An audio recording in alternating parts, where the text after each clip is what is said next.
Right, it is time to start the webinar. Thank you to all that have joined so far. Just a few initial introduction points. The webinar today is part of a series that we're doing. We do a webinar one every month. We do present a different aspect of the software. Today we are going to be presenting the TMS, Transport Management System module. Stephen and I will present as we did in the previous one. There will be a few slides and Stephen will do a demo of the software itself and kind of step it through step by step. Just in terms of questions, as per all webinars, you do have the ability to drop a question into the chat session. We will be dealing with those questions at the end. So if you want to ask a question anyway along, pop it in there. We'll address it right at the end. All right, so let's get stuck straight in. The focus of this one is the TMS module, Transport Management System module. This is a module that we've developed into the DATASCOPE software that will automatically integrate into your shipping solutions to ensure that the processes on your distribution center floor, on your warehouse floor, are fully integrated and kind of very automated. Okay, so just a little bit as to why you would put a TMS into your business. The next slide, Stephen, if you can just move on there, will sort of give it an overall picture. So here what we have is an image of a warehouse, a big distribution center, and I'm just going to quickly step through the kind of the processes that are involved here. You can see an order coming in, whether that's loaded from the front end or via EDI, the order comes in. The TMS module will take that order. It will basically go and connect out to a third-party shipping software and will rate shop that order. So it will go and identify the cheapest and most effective way of shipping that particular order. From there, we move on. So the order gets sort of profiled. It gets put into a rate shopped status. It then drops out into the normal review screen in WMS. We review the orders. We drop them out into picking tickets. That's all standard functionality. So in this case, we're just showing you that the orders could be dropped out into a couple of different areas throughout the warehouse. The normal picking process takes place, so that's all the same. If you go to the next step, once the orders have been picked, they always go to a checkout area, and this is just where we need to focus a little bit between for the TMS. We essentially profile orders into two categories for a distribution center, either LTL or FTL orders, right? So that is pallet loads of product that are going onto trucks and they're being delivered out to a customer. And then the second portion is small parcel orders. And if you physically look at how those orders are processed within most distribution centers, they're actually processed quite differently. The picking processes are normally the same, sometimes they're different, but from checkout onwards, it's generally quite a different process. So with small parcel, generally the order will go down into multiple cartons. The cartons go through a checkout area, they get labeled at the checkout area, and they literally go straight through to the courier, whether that's UPS or FedEx or whoever that is, right? LTL is a little different. LTL normally would go to the checkout area. You would build up those cartons onto pallets. You may consolidate multiple orders together at the checkout area. You may also re-rate shop that order. Because when it initially came in, you rate shop each order individually, but now you maybe put some orders together and you want to re-rate shop it to get the best way, or the cheapest way of shipping those products. The next step then is shipping consolidation. So from a software design perspective, you may want to consolidate at the checkout area. Most people don't. Most people check out and then move to the shipping area, and within the shipping area, they consolidate together. The software, standard DATASCOPE handles that. Again, once you group that together in a waybill, you have the ability to then integrate again back through the TMS module to the shipping software to re-rate shop it to get the best way to ship it. And then ultimately the feedback comes back, which automatically generates all the labeling for the pallets, the bill of lading documentation, the packing list, etc., as well as processes through to an invoice or a dispatch note, as well as puts freight lines onto the dispatch note or invoice, depending on your settings. And then ultimately, in a normal process flow like this, we would generally send some sort of EDI message out to the customer, depending on the client's needs. So that's just positioning it. A lot of those steps, just to be clear, are normal warehousing steps. The TMS module is really the module that we built that does all the interfacing between your normal WMS and some external third-party shipping software. Now, I just want to talk around that. You might say, well, if I buy a TMS module in DATASCOPE, then by default, I should get the software deciding how best I should ship this order together. It's not quite like that. Basically, the way that it works is there are standard cloud-based solutions. Some are on-premise, but most of them are cloud-based solutions. Just to give you some examples, there is one called ProShip. There's one called Logistics, used to be called ADSI. There's another one called Freight Pop. But there's many of these services, right? And what they actually do is they sit out in the cloud. They integrate into FedEx, UPS, USPS, and any other carrier out there. And they do all the integration work, and they actually do the rate shop. So what the TMS module is actually doing here is it's creating that interface layer between DATASCOPE WMS and any one of these third-party software solutions through all the steps on the floor. And the net effect is that when you're on the floor itself, you're simply processing orders out, and all the automation to do the shipping and the labeling and everything is done all in the background for you. Okay. So I'm just going to focus on kind of the steps in between. Those steps in between DATASCOPE and the third-party software are built into the TMS module. So the TMS module has sort of core entities in the software. Below that, it has what we call plugins. In the last session, in the last webinar, we discussed what a plugin is. Plugin is essentially just a layer that allows you or your DSP or a developer to kind of manipulate the data as it goes out of DATASCOPE and as it comes back in.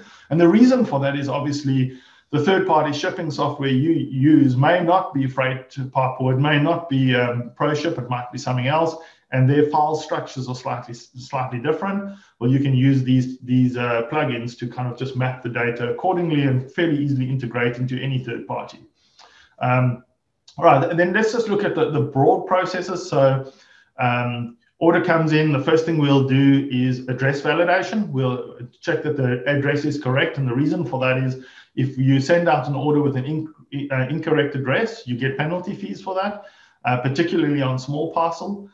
We then do a type validation. So what we essentially do is we have a rule at that point that then applies on the order and decides if that order is best to be shipped LTL, FTL, or as a small parcel order. And the rules around that can be changed. The next step is we actually rate shop it. So we say, okay, cool. So this is a small parcel order. We're going to send a small parcel. Go and have a look at all the different freight companies and tell me which is going to be the cheapest option. And then that automates back into the software and sets the carrier. Okay, from there, the normal picking release happens, the picking processes happen, that's normal. From there, it goes to the checkout area, that's normal as well. From the checkout area, this is where it's a little bit different. It's in the checkout area, but depending if it's small parcel or LTL, it will be slightly different. Small parcel's fairly easy. As I check it out, we print all we integrate through the third-party shipping software to whoever we're shipping with, FedEx, UPS, USPS, etc. And that generates the shipment, generates the tracking details, prints the labels automatically at the checkout station. They get put on the box then gets just moved down the conveyor line, or gets put onto a pallet, depending on what you need to do, and then processes the dispatch note and the invoice, and that small parcel done. LTL's a little bit. It's got some extra steps in it. LTL order checkout also gets checked out. It gets labeled at that point with our software labels, not tracking labels at that point in time. That shipment then turns into a weighable.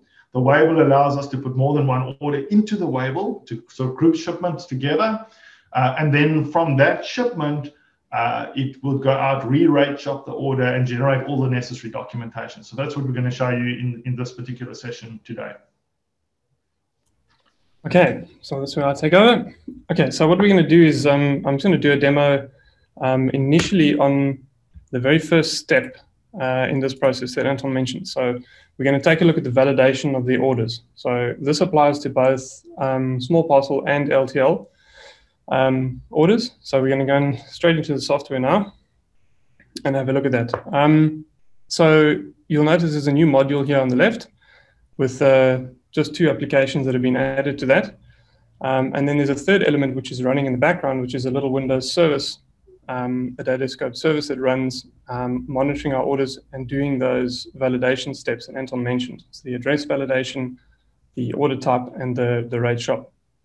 So what I'm going to do is load a couple of orders here, but just to give you an understanding of this, this screen here. So this is our kind of our review screen that we can take a look in WMS of the orders that have been processed by that initial validation service. So what I'm going to do is go into Syspro now and load up 3 orders. So we'll first have a look at the address validation. So Anton mentioned that obviously you get penalties, etc., if the order is shipped with an incorrect address. It also causes issues where it actually won't get to the destination depending on if that address is totally wrong. What some of the TMSs allow is us to actually fire an address through to them right up front, and they will respond with either that the address is correct, or it needs to be corrected, or it's totally that they don't know what it is at all. So there's kind of 3 levels there. So I'm going to show you those 3 levels quickly. Just going to get into Syspro. I'm going to load 3 orders against 3 different customers, and I'll show you those addresses against those customers so we can just see how it processes those. So I'm just going to go straight into sales order entry here. I'm using in reserve. Okay, so my customers I'll use is customers 1, 2, and 3. Customer 1, you'll see, has got a address here that is total garbage. It can't be recognized by anything. So what I'm going to do is load that first. Just add a single line here quickly.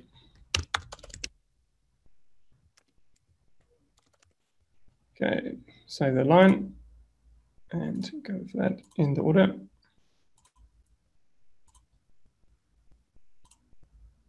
Okay, so that's the first one.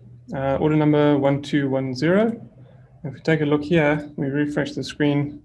1210 has come through, it's been processed. And then if we look at the order history on that, the service has gone through. The order's gone into a error state, that's why it's red, saying that the address validation has failed and it cannot process that order. And then out of interest there, if we try, for example, the next step would be to release a picking slip. If I just show you that if we go and try and release that picking slip, we're going to get an error that it can't be done because the order hasn't been processed by the TMS. So once the TMS module is turned on, that initial validation service needs to run and process those orders, and they need to be in the correct state before they can even be released down to the warehouse for picking. Okay, so we'll quickly do the next one. So the next one we use an address that's partially correct. So for example, if you get your zip code right, typically we can pull the address from that, or the TMS can pull it from that. So let's load one here. Add a line. Keep it simple here, another 10 units on that one. And if I show you the address here, this address now has got our DATASCOPE address in North America, but obviously the state is wrong, but we've got the zip code in there. So some of the information is missing. But what it'll do is send that information through to the TMS, and it will validate and correct that for us. And then what it does, it actually goes and dates the Syspro order using the business objects and makes sure that the order has the correct address reflecting. Okay, so they're coming through. Okay, and we can see here, if we look at this address field, you can see that it's gone and corrected that address. The state, I think, is what was missing. It's gone and pulled up Mint Hill, North Carolina there. So you can see, if we look at the history, you can see it's corrected the address in Syspro, and it's continued to process that order. If we look at the color there, you can see that one's green, meaning it's good to go. And then finally, if we just put in a one that's got a got an address that is 100%. You'll see that just passes straight off the bat, and we don't need to go and update the order. We don't need to fix the address. Stick to my 10 here.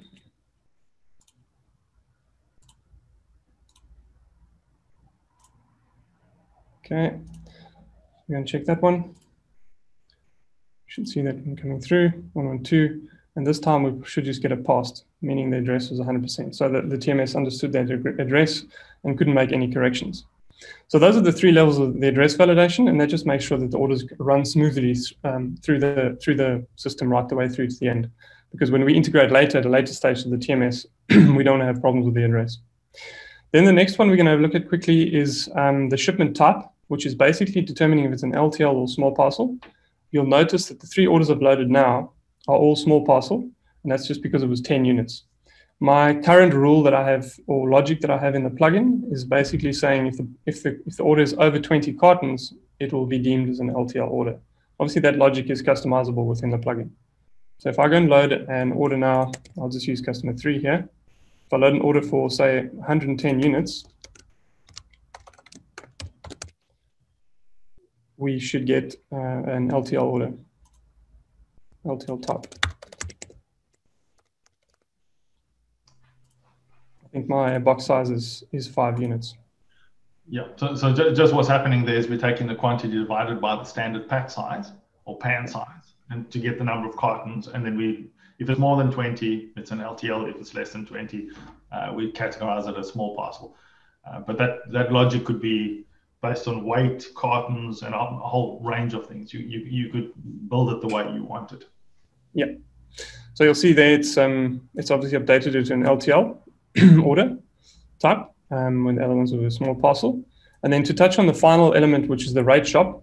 So once the order passes the address validation as well as has its order type determined, we go and actually take the order and do a theoretical calculation of how many cartons or how many boxes it is. Again, that's customizable in the plugin.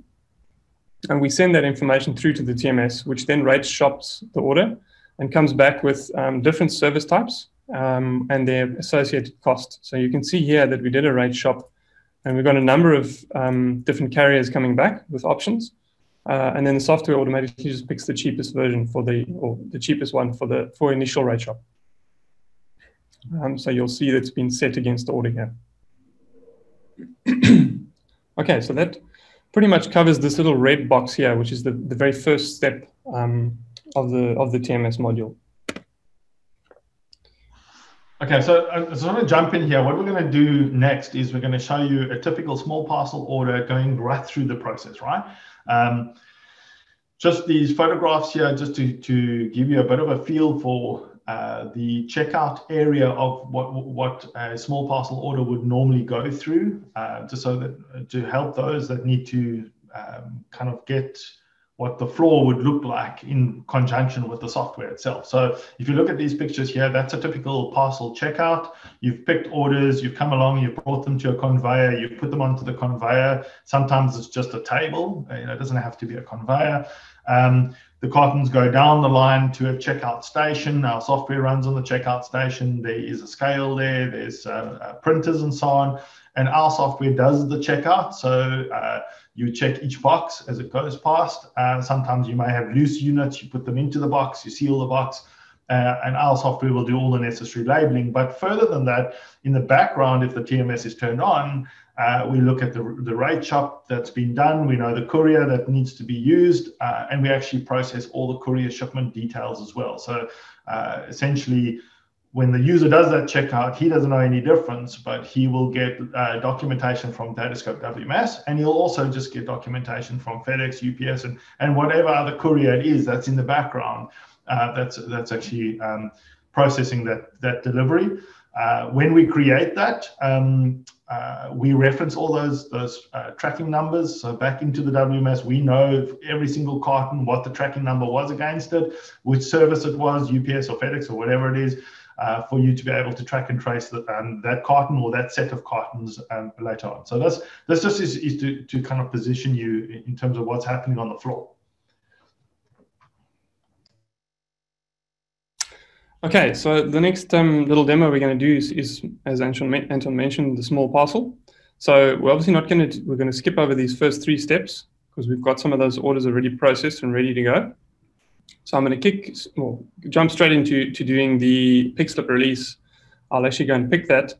Obviously no integration happens there, but we'll see the integration to the TMS again when we start the checkout and the dispatch process. So this is obviously on small parcel. Okay, so I'm going to grab one of these orders here that we processed. This is a small parcel, 1211. So we're going to our standard sales order release. And this time it'll load the order 100%. It'll open up because that order has been processed successfully. So I'm going to reserve the stock here and create a picking slip.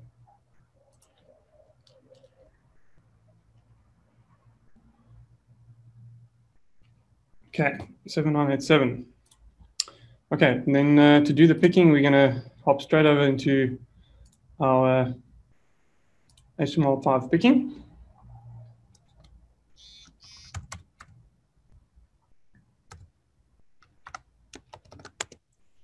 Sign the picking slip. So this part is not part of this is not part of the TMS, but I just need to get the data through for you to have a look at it in the checkout. So we'll pick that one line. And we'll confirm the pick.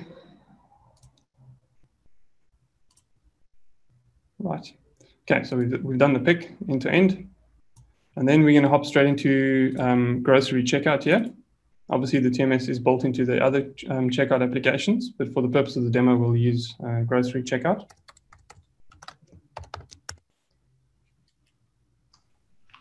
So just to position us, this would be at the checkout table where you're actually packing and labeling the small cartons as they come through. Okay, so you also see at the top here, we do show you what type of shipment it is. This information becomes available once you turn the module on. So for the purpose of the demo, I'm just going to do 2 cartons to keep it simple. So I'll select my carton size here. And the quantity I'm going to put into that carton. And complete the carton. So this is standard functionality. And what you're going to see now is where the TMS kicks in. So when I hit the post here, it's going to do a couple of things. The first thing it's going to do is it's going to generate what's called SSCC numbers. And those are associated with the information that's passed to the TMS, as well as can be printed on the carton labels. So I'm going to post that.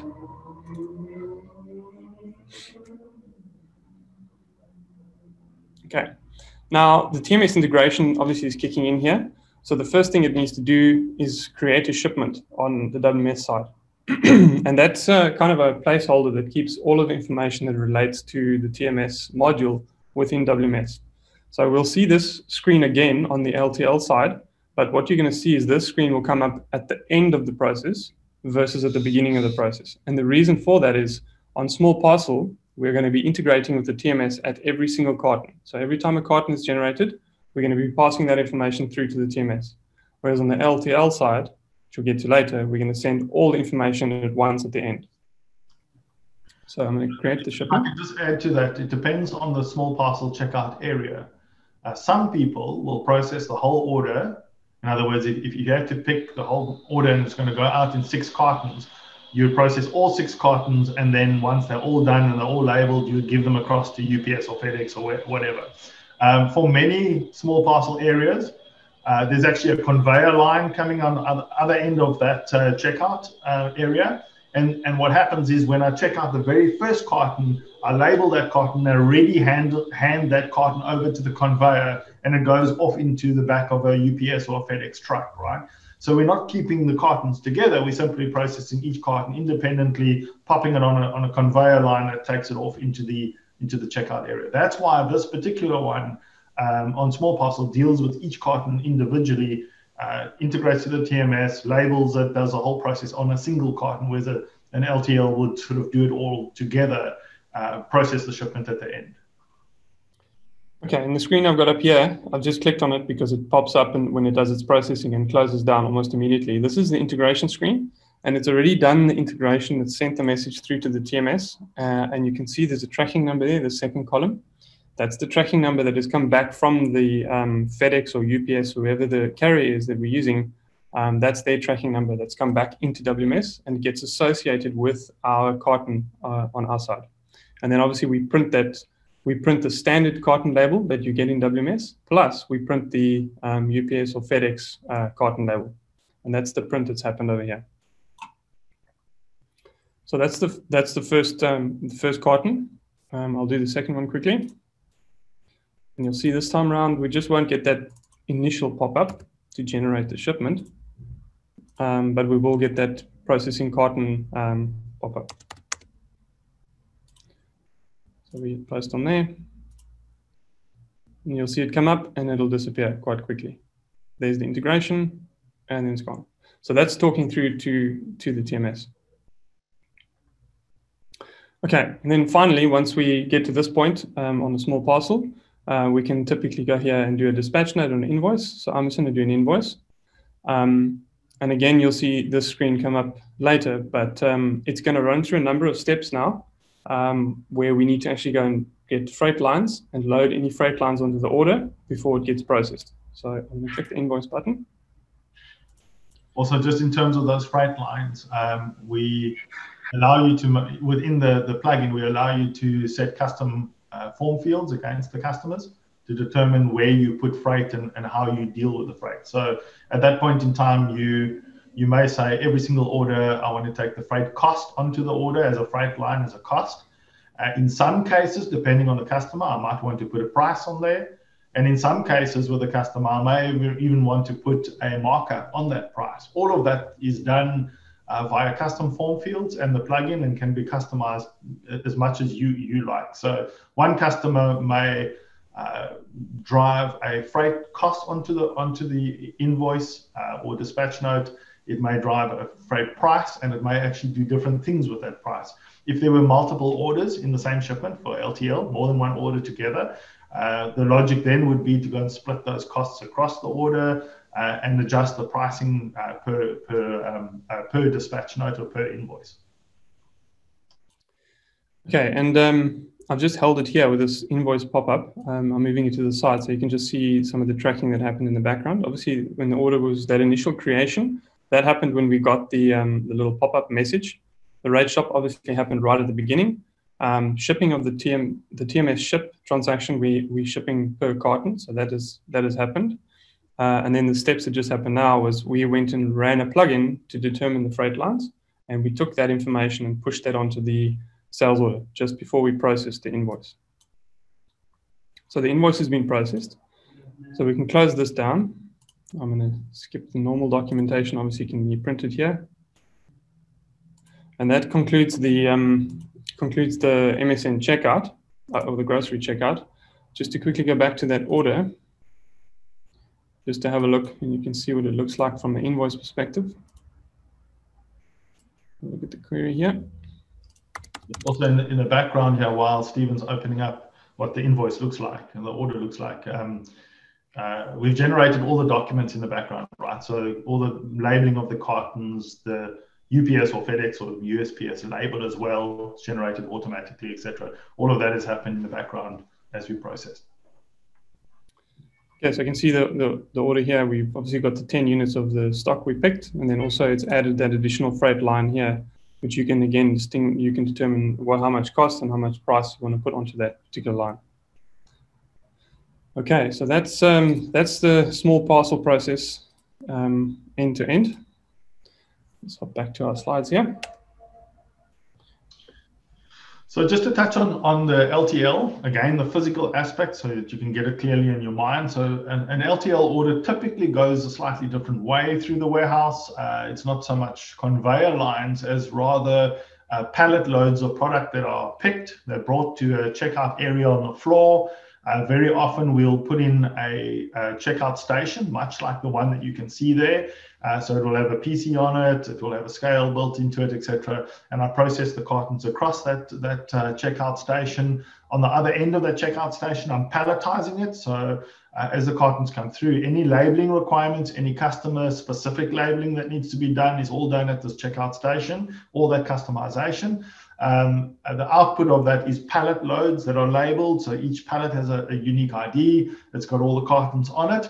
From there, that pallet then gets moved to the shipping area. At the shipping area, it will go to normally a pallet wrapper, which also weighs the product. And that's where we put in any pallet DIMs and mass, which we have to put in. Otherwise, the TMS can't properly re-rate shop that order. So the DIMs and mass are put in at that point in time. And then there's a loading stage where we actually then take those pallets and we load them into the trucks. So just the physical kind of flow is to get your head around it before we go through the software side.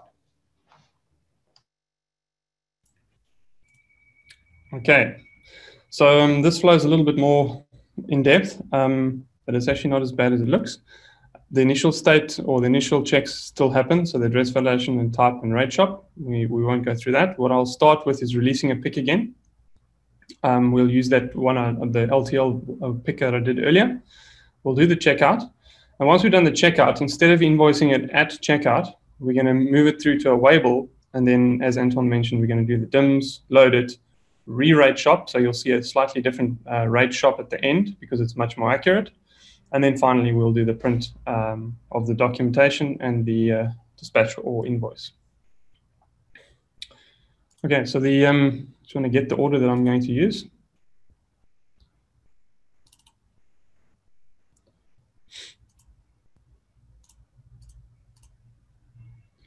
Okay, so we're going to use this top order here, 1213.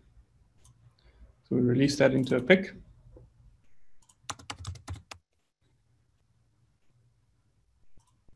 So the stock here.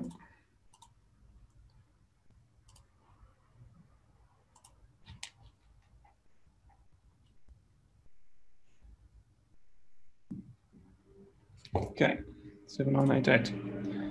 We'll go straight into our picking.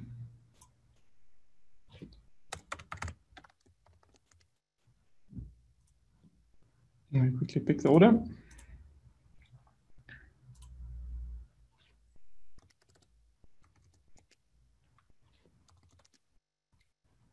Okay, we can confirm that.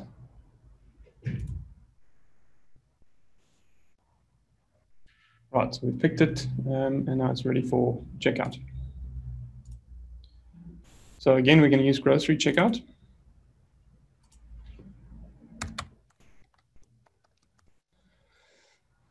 Okay, so the process here is going to be slightly different because what we're going to do now is we're going to create pallets, and we're going to put our cartons onto those pallets.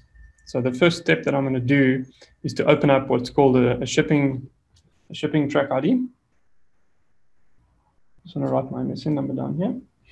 So physically what's happening at this checkout table, right, is as he starts the order, scans the picking slip to load the order that he's going to check out. He immediately clicks the shipping track ID. We print a little unique label that goes onto the pallet, puts a pallet on the floor with its unique ID on it. And as he actually checks the product out here, he's packing those products onto that pallet and he's building that pallet up, right? Yeah, so in this case, what I'll do is I'm going to stick the first 50 units as an example onto my first shipping track ID into one carton. So I'll complete that. And you'll notice here, we're not going to get any integration. So we're going to confirm this one. And on the small parcel side, we were getting that pop-up for every carton. But we don't get that now. We just print the standard box labels. And it moves on to the next, the remainder of the order. Then what I'll do is I'm going to open up a second pallet. And then what I'm going to do is put all the standard packs onto that. So we can picture the pallet. We've got one pallet with say, a really big carton on it. And then the other pallets can have a whole bunch of cartons on it. Okay, I'm going to use the standard packs button here and print those. So what this does is it takes the standard pack size, divides our quantity up, and goes and creates a carton for every one of those, just saving time.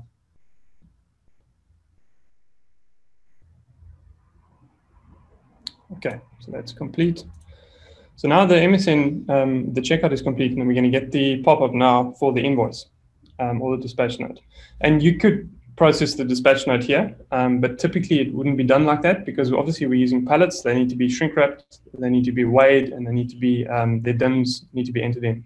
Obviously for the small parcel, we've got our preset carton sizes, so we have that information up front, and that's why we didn't need to do the DIMs and the masses on the cartons. So what I'll do is close this. Just to add to that, often on a LTL order, this order's gone through the checkout area. I'm not necessarily going to ship it yet, right?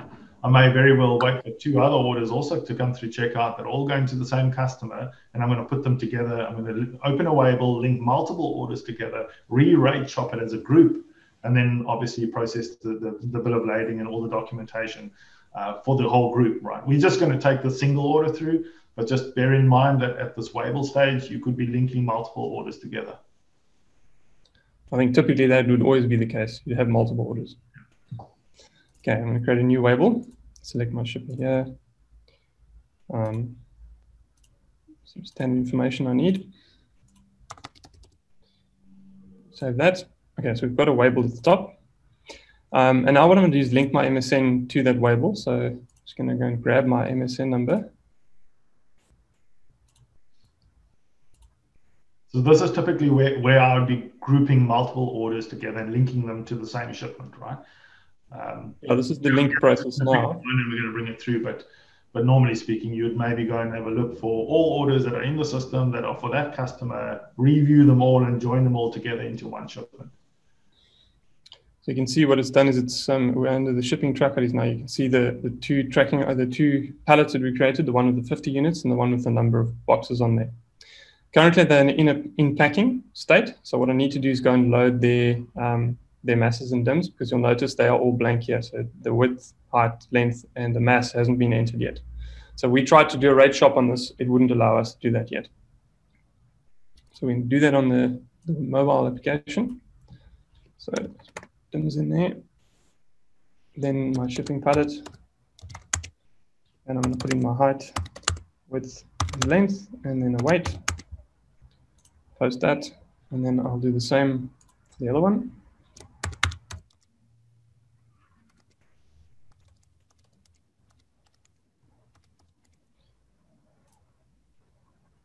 Okay, if we come back here and refresh that, our information should come through. Okay, so now we've got our information there, and the status has changed to associated. And then the final step is to do the truckload, which I'll do quickly. Again, on the mobile side. So what this is going to ask us for is the Wable. So it's going to pick up that we've got two pallets on that, and it's going to ask us to scan them onto the truck.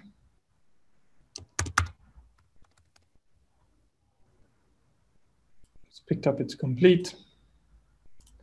And that finishes that process. So if we refresh our Wable now, everything should be loaded, and this Wable now is ready for dispatch. So I can go ahead and click on the dispatch button. And now this is where the TMS is going to kick in again, or the integration should say. So you'll see we're getting that same pop-up that we got on the small parcel side. We're getting it right at the end now. It's picked up that obviously we have an LTL order. Its level is a Wable, and then we've got our reference number. So I'm going to create the shipment, and as soon as I create the shipment, we're going to start with the rate shop process. So I'm going to hit the create button. See? Okay, so what we've got now is our rate shop screen coming up. So what the software has done is it's gone and taken the order and all the detail that we've put in the pallets and the carrier from the beginning, and it's taken it through to the TMS and said, please rate shop this order and get based on delivery address, get the rates that are available. Now, it depends on the TMS you're using, but those rules as to what can ship where and how much it costs and what thresholds there are, typically that's managed inside the the TMS itself. And we just go and rate shop it, and they give us the feedback. Some of the information here that we're going to need to enter is the ship date. So sometimes you might want to do the Wable today, but only ship it tomorrow, in which case you can do that. You can change the ship date. We need to put in the pro number, so I'm going to put that in now. So that's essentially your tracking number. And we need to select one of the costs here. So you can see there's a number of services that have been supplied back with different costs. So I'll just pick the second one for the purposes of this. And once we confirm that, it's going to then ship the order in the TMS on that particular carrier. And then we're going to see it's going to go through a number of the different steps in the background that we mentioned before, like the shipping of the TMS, fetching the freight lines, adding the freight lines to the order, printing the bill of lading, printing the commercial invoice, and then finally doing the dispatch note in SysPro. So let's watch it go through that process.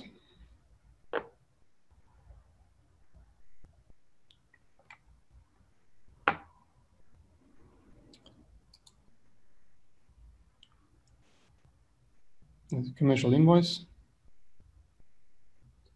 Stop it. No, didn't stop it there for you. But those two steps was printing the carton labels that had come back from the TMS. Okay, so the bill of lading has been printed and the commercial invoice has been printed. Sorry, Stephen, you carton labels, they're not carton labels, they're pallet labels.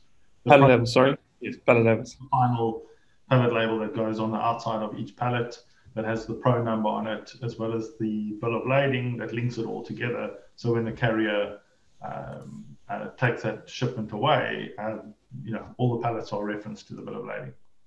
So there's the bill of lading document that's printed in the background. You'll also see some of the other documentation, the commercial invoice, etc. And then the pro labels. Is that what you meant? They're called pro labels. That's the right terminology. Okay. And that pretty much concludes then this process. If we go and have a look at SysPro in that order, we can go and see that our freight lines have been added. So we query the dispatches on here. We can see there's the dispatch note, and I think we can go into the detail lines here and have a look at the costs. It's associated the costs with that. So you can see the freight charges have been added, as well as obviously the actual dispatch of the stock. Okay, that covers that section, Anton. Cool. Okay, I mean that covers pretty much what we wanted to cover in this this particular session. So just to recap, obviously we built this module into the software. It is a separate module. The module has to be purchased. You do need to integrate to a third-party shipping solution, whichever that is. The way that we've done the integration is through plugins, so it doesn't really matter which solution you go and select. Ultimately, you can adjust the plugins. We have written plugins already for ProShip, for ADSI, or known as logistics now in North America. We're busy with the integrations into FreightPop at the moment. So those are standard integrations that you could take those plugins and you could use them and adjust them the way that you want. If you went to a different third-party shipping solution and you use something else, then those mappings would need to be developed. They're fairly easy to do. It's just a matter of mapping the files across. So your DSP will typically do that for you. The purpose, again, just to be clear, is to create an environment where the orders processing on the floor, whether it's a small parcel order or LTL order, are simply running through the same processes that you run currently, but the integration is all happening in the back end. There's no need to now go into a different shipping software or into UPS software. You never see UPS software. You never see any of the courier software or any carrier for that matter. The solution basically automates all of that in the background. So that's the purpose of the module. It is a new module to the software, and obviously this presentation is just to present it officially. I have 2 questions here, so let me just address them quickly.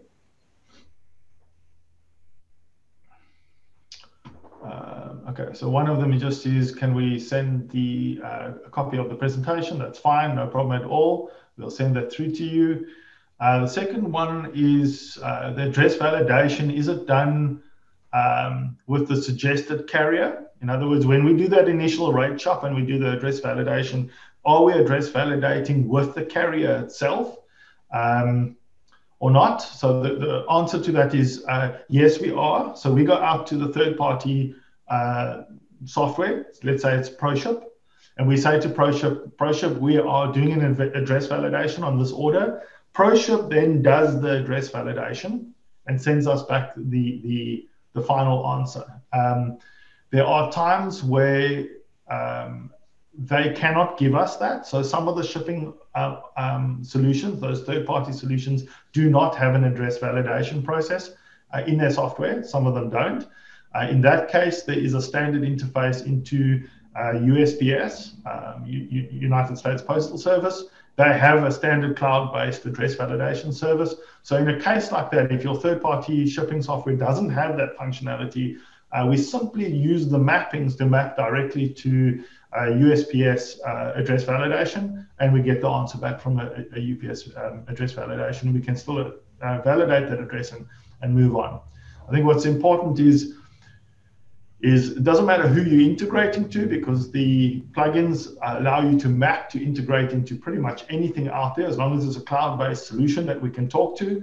The important thing on our side is obviously all the integrations into the WMS, the fact that we go and update the address to the correct one. We set the order to have the type, the small parcel LTL, we set the carrier. And then as the order goes through, all the tracking and tracing of tracking numbers and so on are all integrated into the software, so that you can ultimately go back into an order, have a look at it, see what tracking numbers they got, go and query those tracking numbers with UPS, FedEx, or whoever it is. So that's pretty awesome. Got another question here. The operator selected one of the rate shop selections in LTL. Was it automatically selected in small parcel? Yes, it was.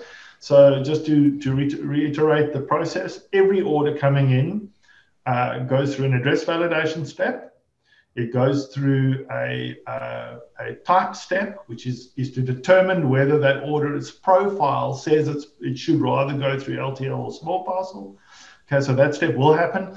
And the third thing is it will always do a rate shop, even at that point in time. It will set the rate shop. However, if inside Syspro you have pre-set up your ship via field, okay, and you have already populated a carrier, then we simply react to that carrier. So what you would do is within your sales order take-on process, you may put in some VB scripting or whatever the case is in terms of ship vias, and you might say this customer always ship UPS ground. It always does, right? If that is the case, you would take your customer, you'd add a custom form field against the customer and say, my shipping carrier is always UPS ground. Inside your sales order take-on process, you would put in a VB script that says whenever this customer is loaded, set the ship via automatically to UPS ground. And if it's set like that, our software still runs that process, but recognizes the fact that you've preset it. We still rate shop it, but we only rate shop it on the one carrier. We bring that back, and when we ultimately ship it out the door, we ship it out with that preset carrier. So yeah, I'm using UPS ground as an example. That's normally small parcel, but it may be an LTL order through a particular carrier. As long as you preset the carrier, then we'll respect that. We'll still rate shop it. We'll still do all the costings. We'll still put pricing through. Again, on the pricing side, you may have orders where your customer says, this is the carrier you need to send it with, and they paying the carrier fees, not you. In a case like that, again, it's a custom form field against the customer that says this customer pays for the freight. And again, in the plugin, you simply, as you apply the freight costs, you say, well, is that custom form field flagged to say that the customer pays the freight? Yes, it is. So don't apply any freight line. So no freight line goes onto the order and so on. So the design, I think, is particularly flexible because of the fact that we've got these plugins. The purpose of those plugins is twofold.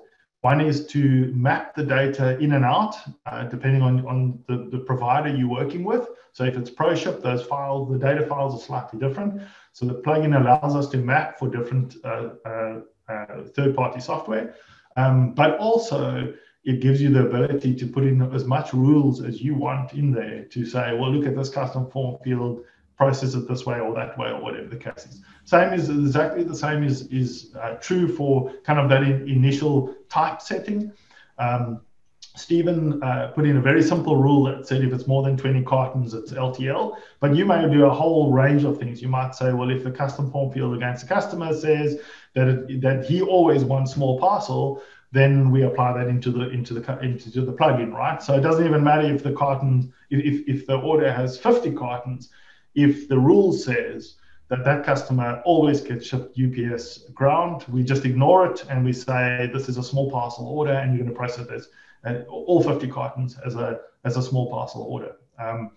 So the plugins allow you to customize it pretty much as much as you like to automate the final solution. Again, the focus of it is that when the guys on the floor are working, they will just see the pop-ups, they'll see the labels running, but it's seamless to them. They don't need to make any decisions and they don't need to have to deal with anything. It just runs all the way through. There's a couple more, Anton. I'll answer the next one. It says here, can the tracking information be sent to the customer via link or email? That kind of ties up to our last webinar where we had a look at triggers. So if you'd asked me to do that in the system, I would go and put a trigger in when the carton is generated or when the shipment is shipped. And we can go and grab the customer's email address and send off an email with the tracking information. So that's definitely possible using a trigger. There's another one on the carton label. Just a question saying, does the DATASCOPE carton label have to be followed by carrier label? Notice we're printing two labels right after each other there. And the answer is yes, we can suppress the DATASCOPE label and just use the FedEx or the UPS label. So we can suppress that the DATASCOPE, normal DATASCOPE carton label. So if I can just add to that, the fact is the software still generates that level of data, right? So let's say I'm at checkout, I load the particular order, we look at the customer, we say for this customer, we do not want a DATASCOPE generated carton label on every carton, okay? We only want a pallet label. What actually happens is as you process those cartons across the checkout table, we are still generating a carton ID in the background. We're simply not printing a label for it. We just suppress the label. And what the net effect on the floor is that you would have an order that went through a checkout table. The output of that would be a multiple pallets, each pallet with a unique track ID on it. The cartons on the pallet wouldn't have any labeling because the customer doesn't want labeling on there. But if you actually look at the data structure underneath, we actually do have carton IDs identified under there. So if you ever wanted to track that, you can actually see that we shipped them 5 pallets, and you can see the detail of what was on those pallets, even though we didn't generate a unique label or ID for it. There's 2 more questions on the chat, Anton. The first is, what if we want to do our own deliveries? So we do cater for manual deliveries. Obviously, then what we do again at the beginning when the order is loaded, you can say it's a manual delivery. And then what happens is the TMS integration basically doesn't happen at set intervals through the process. So that can be disabled. It also allows at the end for a manual capture of, say, if you do have a bill of lading number and a tracking number, we do allow you to manually capture that information at the end. So you can disable it, which will stop all the integration happening, but you can still then capture the information at the end against that. So there's 2 scenarios there. One is you're going to use your own truck, right, on a particular order. Then all you're doing is you're setting your ship gear to a carrier, which is an internal carrier. We identify the internal carrier. We understand that is your own carrier. We don't apply any of the integration to the TMS. We don't generate a bill of lading or any of that other documentation stuff. The second option is slightly different. A customer might phone you and say, I want you to deliver this. Well, I want this particular order, but I'm going to send my own truck to you. I'm going to raise the shipment. I'm going to raise the bill of lading and everything on their side. We're not going to do it at all. In which case, again, the ship beer is coded as such. It's a customer collect. We don't rate shop it. We don't integrate. We don't do any of that side of things. But we do allow you at the end to pop up and say, okay, so give me the customer's bill of lading detail, just so that we can record it into our software and we've got a history of what bill of lading it actually did go out on. So that is on that side. Obviously, if you're delivering with your own trucks as well, there's a separate module. So let's say if you're a company that only runs your own fleet of trucks, then typically we would use the load planning module, which is sort of designed to manage your own trucks completely and not to integrate to a TMS. So the purpose of where you would apply a TMS is really where you've outsourced your shipping and you want to let software determine how best to ship it, where the cheapest costs are, and do all the necessary documentation. That's where it will kick in. There is one more question there, Anton, in the chat. The last one, is there a difference or issue for address validation for US-Canada cross shipments? So I think that depends on the carriers or the TMS integration, but I mean, I think that is catered for.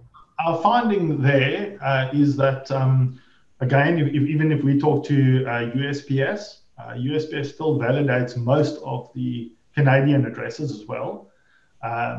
However, we may very well in the plugin want to say that we want to do if the customer is a Canadian customer, then use a different address validation. And as long as we can find a standard address validation out in the cloud, the plugin is quite simply simple to customize the plugin to say if it's a US customer, do it like this. If it's a Canadian customer, do it like that.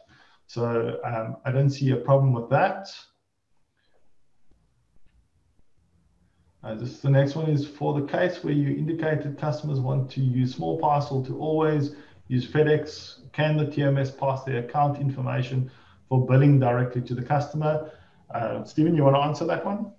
Yeah, we can do that, and there's actually two scenarios. One is that scenario, and it's basically the billing that you set up against. You can in Syspro, we can set up a field there for billing, and that then gets pushed down into the TMS and ultimately integrates through to the TMS system, and then they will bill the people, whoever's needs to be billed. It's also used, Anton, as far as I remember, for where you do cross-border shipments, where you're handing over to a different truck or transport company that essentially delivers it over border, and then they will then bill. The billing happens in a different way. So the billing can be defined within the TMS, yes. Yeah, so obviously if your order is a cross-border order, it will require a commercial invoice. That's generally generated by the third-party shipping software, like ProShip, etc. But we have all the interfaces to go and do that. So when we come and process that order, if it is a cross-border, then the plugin will essentially tell the ProShip software, this is a cross-border, we need a commercial invoice. They will generate one and they will pass it back to us, and we'll do the management of the printing of that and so on. And then what Stephen's mentioned is slightly a different version of that is I may be delivering to a local service provider who's then going to take it across border. So you can configure it in such a way that your particular order has a delivery address of a local shipping agent, and you processing the whole thing with a delivery to the shipping agent, and the shipping agent in turn is going to then take it across the border. There's no others want to ask, Stephen? No, that's all. Well, then our timing is pretty spot on. It's 1 minute to the end of the session. So I want to thank you very much again for joining us today. I hope the module is going to be very effective for those with distribution centers, particularly larger ones, to automate the processes on the floor. And yeah, we look forward to seeing you in the next session, which is going to be held on the 3rd of December.